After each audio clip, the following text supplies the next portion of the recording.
देखिए ये परियोजना 125 किलोमीटर लंबी नई ब्रॉड गेज रेल लाइन परियोजना है, जिसका करीब 4 किलोमीटर का पहला ब्लॉक सेक्शन हम लोग ऑलरेडी योगनगरी ऋषिकेश स्टेशन तक कमीशन कर चुके हैं।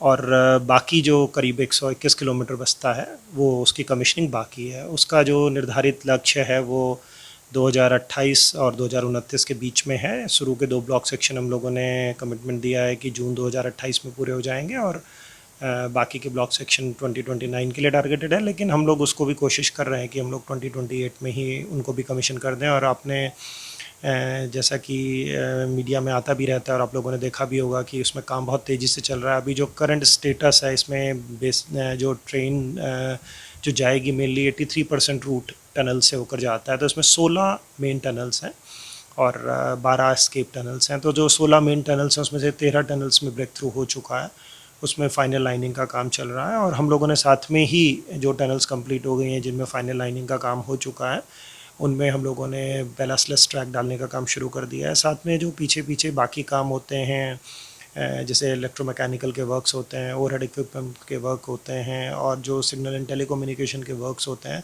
स्टेशन बिल्डिंग वगैरह के वर्क्स होते हैं, वो साइमल्टेनियसली सारी जगह पे चल रहे हैं। तो हमारा जो, यदि हम देखें कि आज की डेट में हमारी क्रिटिकल एक्टिविटी क्या है, तो जो हमारी 3 टनल्स बची हैं, T1, T5 और T14, उनमें जो ब्रेक थ्रू होना है वो हमारे एक क्रिटिकल पाथ पे है।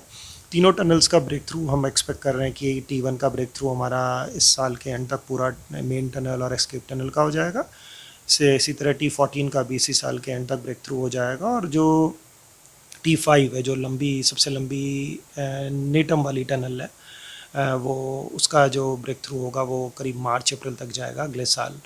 उसके बाद हम लोगों ने ये भी प्लान किया है कि भाई हमारे ब्रेक थ्रू तक क्या हम फाइनल लाइनिंग का इंतज़ार करें, तो वो ठीक नहीं होगा। वो ये सब हमने लेसन्स लर्न किए। साइमल्टेनियसली हम लोगों ने जो वो फाइनल लाइनिंग का काम भी है वो पैचेस में शुरू कर दिया है, बिना without affecting the work of the actual excavation.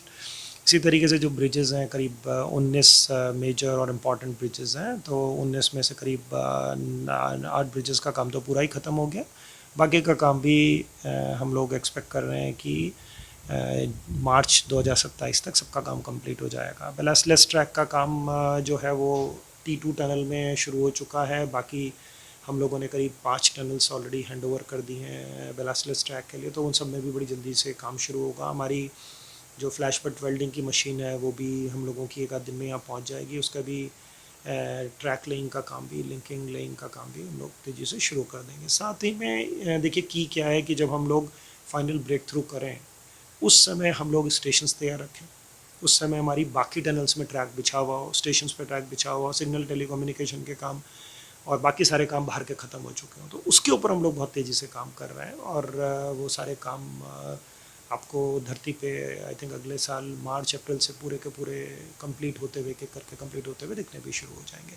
इसमें बस की ये है कि हम लोग क्यों पहले फेज़ वाइज नहीं खोल पा रहे हैं, ये नॉर्मली लोग प्रश्न पूछते हैं। इसमें इशू ये है कि जब हम लोग यहाँ से चलते हैं तो T1 टनल पहली है जो चंद्रभागा जी के बाद आती है, ढल वाला एरिया में। ये करीब 10 किलोमीटर लंबी टनल है, और इसमें जो शुरू का एरिया होता है, जितना देखिए टनलिंग में की क्या होती है कि जो जहाँ पे जो जियोलॉजी जितनी फ्रेजाइल होगी, क्योंकि जैसे जैसे नीचे होंगे आप फ्रेजाइल होगी, जैसे जैसे ऊपर की तरफ जाएंगे वहाँ थोड़ा सा आपको हार्ड रॉक मिलनी शुरू हो जाती है। तो ये जो एरिया है ये मेन बाउंड्री थ्रस्ट से पास होता है, जिसमें टनलिंग बहुत डिफिकल्ट और चैलेंजिंग है। तो इसका जो शुरू का पोर्शन है वही ब्रेक थ्रू के लिए बचा हुआ है। जो मेन टनल है उसमें करीब 650 मीटर टनलिंग अभी बाकी है, और हमें उम्मीद है कि हम इस वर्ष के समाप्त होते होते तक सभी समाप्त करें। देखिए इसको समझने के पहले हमें कंसेप्ट को ना पूरे ओवरऑल कंसेप्ट के रूप में समझना पड़ेगा। यदि हम लोगों को कोई बड़ा प्रोजेक्ट करना है तो उसमें धैर्य की ज़रूरत होती है, प्रॉपर प्लानिंग की ज़रूरत होती है। जो सबसे बड़ा चैलेंज है हिमालयन रीजन में, वो सबसे बड़ा चैलेंज है उसमें अलाइनमेंट को कैसे आप फिक्स करेंगे। जब आप अलाइनमेंट फिक्स करते हैं उस समय यदि आपने सही टेक्नोलॉजिकल इन्वेस्टिगेशंस, सारी इंजीनियरिंग स्किल्स को प्लानिंग में यूज़ कर लिया है, तो आगे की चीज़ें आसान हो जाती हैं। आगे चैलेंजेस आएंगे लेकिन आपको उनको मिटिगेट करने के लिए आप पहले से तैयार होंगे। आपने अपनी जो बिड्स प्रिपेयर की होंगी वो उसी हिसाब से प्रिपेयर की होंगी कि जो मुझे चैलेंजेस आएंगे। देखिए जो ज़्यादातर चीज़ें फेल हम होते हैं वो इसलिए फेल नहीं होते कि हम लोगों को टेक्निकल नो हाव नहीं है या हमें करना नहीं आ रहा। वो ज़्यादातर चीज़ें फेल होती हैं हमारे कॉन्ट्रैक्ट मैनेजमेंट के कारण, क्योंकि हम लोग उसको एंटिसिपेट नहीं करते हैं कि हमें कॉन्ट्रैक्ट में क्या क्या चैलेंजेस आने वाले हैं। जिस बिडर ने बिड लेनी है उसने उसे क्या क्या चीज़ें उससे हम एक्सपेक्ट कर रहे हैं, उसकी कितनी कॉस्टिंग होगी, वो किस तरीके से उसको करेगा। तो ये सारी चीज़ों के चैलेंजेस को हम लोगों ने पहले ही अलाइनमेंट के टाइम पे जब हमने अलाइनमेंट फ्रीज किया था तो 52 अलाइनमेंट ऑप्शंस को स्टडी किया था। इसमें हम लोगों को बहुत बड़ा चैलेंज होता है कि हम लोग ब्रिजेस की हाइट बहुत ज़्यादा ना बढ़ा लें, तो यहाँ पे ब्रिजेस की हाइट को रिस्ट्रिक्ट किया गया 50 मीटर्स तक। और जो टनल्स हैं, जब टनल्स तो यहाँ पे मैंडेटरी इसलिए हो रही थी क्योंकि यहाँ पे आपकी जो जियोलॉजिकल कंडीशंस है काफ़ी फ्रेजाइल हैं, और आपने देखा भी होगा कि जब भी हम रोड यहाँ पे काटते हैं, अंडरग्राउंड नहीं जाते हैं, तो हम लोगों को पहाड़ के जो स्लोप्स हैं उनको रिटेन करना बहुत मुश्किल हो जाता है। इनफैक्ट मैं ये कहूँगा कि टनल में घुसना सबसे ज़्यादा डिफ़िकल्ट होता है, क्योंकि उसके फेस को स्टेबलाइज करना होता है। जब एक बार आप अंदर चले जाते हैं तो बहुत आसान हो जाती है टनलिंग।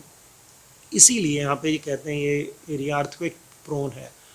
अर्थक्वेक के टाइम पे भी जितना ज़्यादा आप टनल के अंदर होंगे उतना ज़्यादा आप सेफ होंगे, क्योंकि सब सरफेस में जो आपके अर्थक्वेक फोर्सेस हैं वो कम हो जाते हैं। लेकिन हाँ, अर्थक्वेक के कारण चैलेंजेस रहते हैं जहाँ पे आपके टेक्टोनिक मूवमेंट्स हो सकते हैं, या जहाँ पर आपकी फ्रेजाइल जियोलॉजिकल कंडीशन है, फॉल्ट जोन है, शेयर जोन है, वहाँ पे चैलेंजेस रहते हैं। लेकिन उसको हम लोग अपने डिज़ाइन में पैरामीटर्स में ले करके उसको कैटर कर सकते हैं, काउंट फॉर कर सकते हैं। तो जो यहाँ पे चैलेंजेस आए वो दो तीन तरीके के थे जियोलॉजिकल चैलेंजेस को लेकर। एक तो जियोलॉजी लगातार वेरी कर रही है, मतलब ये हाँ अभी आएगा आपका फेलाइट आ जाएगा, तो थोड़ी देर में क्वार्जाइट आ जाएगा, तो दोनों इंटरबेड हो जाएंगे, फिर थोड़ी देर में फॉल्ट जोन आ जाएगा, उसमें से पानी निकलने लगेगा। तो यहाँ पे आपका कुछ एरिया थे जैसे नीरगड्डू के नीचे से जब हम पास हो रहे थे तो 4000 लीटर्स पर मिनट, एक मिनट में 4000 लीटर पानी वहाँ से आ रहा था। तो उस पानी को निकालना, पहले उसमें ड्रेनेज होल मार करके उसको रास्ता देना ताकि वो शांति से निकल जाए, हमारा फेस कोलैप्स ना हो,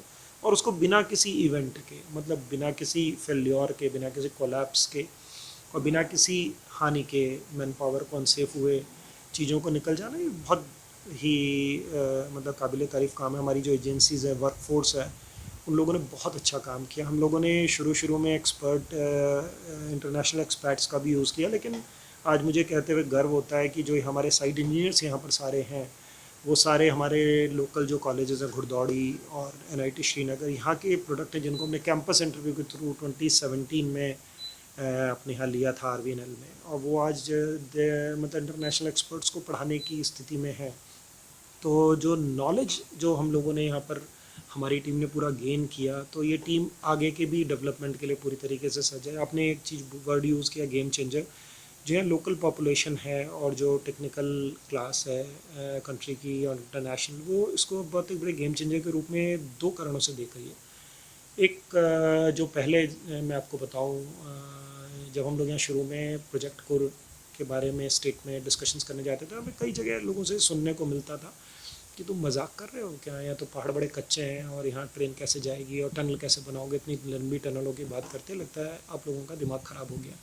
लेकिन ये सारे वही लोग जो अब जब देखते हैं कि ये तो इंडिया की लॉन्गेस्ट ट्रांसपोर्टेशन टनल, वो कहीं ऐसे साउथ में नहीं बनी है, वो हिमालयन रीजन में बनी, और वो भी TBM से बनी, जहाँ की हम लोगों ने जब हाइड्रो में ट्राई किया पहले, तो ज़्यादातर जगह हमें फेल्योर ही हाथ लगा। लेकिन ये बड़े स्मूथली, क्योंकि जब हमने प्रॉपरली चीज़ को स्टडी किया है तो बड़ा आसान हो जाता है चीज़ों को। हमने चैलेंजेस को पहले ही डिज़ाइन पैरामीटर्स में अकाउंट फॉर कर लिया, तो हम लोग उसमें केक वॉक की तरह निकल जाते हैं। और ये वाली जो टनल T8 है 14.58 किलोमीटर लंबी, जिसके ब्रेक थ्रू में माननीय मंत्री जी भी आए थे और बहुत अप्रिशिएट किया उन्होंने भी कार्य को, वो बिफोर टाइम कंप्लीट हुई है। तो अब ये गेम चेंजर के रूप में किस तरीके से देखी जा रही है, वो ये है कि जो हमने एस्केप टनल्स यहाँ बनाई हैं, तो अब गवर्नमेंट रेलवे मिनिस्ट्री ने भी अब ये ऑर्डर निकाल दिए हैं यहाँ की परियोजना से सीख लेके कि आगे से हम जो एस्केप टनल है वो मेन टनल के साइज़ की बनाएंगे। और अब हमारा जो इंटर मिनिस्ट्रियल कोऑर्डिनेशन है वो भी बेहतर हो गया है। तो अब लोग ये सोच रहे हैं कि जब हम लोग एक टनल को मेन टनल की तरह यूज़ करते हैं, तो जो एस्केप टनल है वो नेशनल हाईवे क्यों नहीं हो सकता, यदि रेलवे को डबल लाइन की ज़रूरत नहीं है। तो ये जो चीज़ है इसके ऊपर हम लोगों ने स्टडीज़ भी की और ये बहुत अच्छी तरीके से फिजिबल है कि जब आपको इमरजेंसी हो तो दोनों एक दूसरे के एस्केप रूट के लिए तरह काम कर ले। It is only the matter of signalling system and the integration of the two different systems of transportation. तो एक मल्टी मोडल ट्रांसपोर्टेशन नेटवर्क जो कि हमारे हिमालयन रीजन के लिए बूंद साबित होगा। कहीं भी पहाड़ों में जहां हम प्रकृति को संरक्षित करना चाहते हैं, यहाँ की लोकल पॉपुलेशन से भी आपने इंटरेक्ट किया होगा, तो ये आपको पता चला होगा कि हमने यहाँ बहुत सोशल वर्क भी किया है।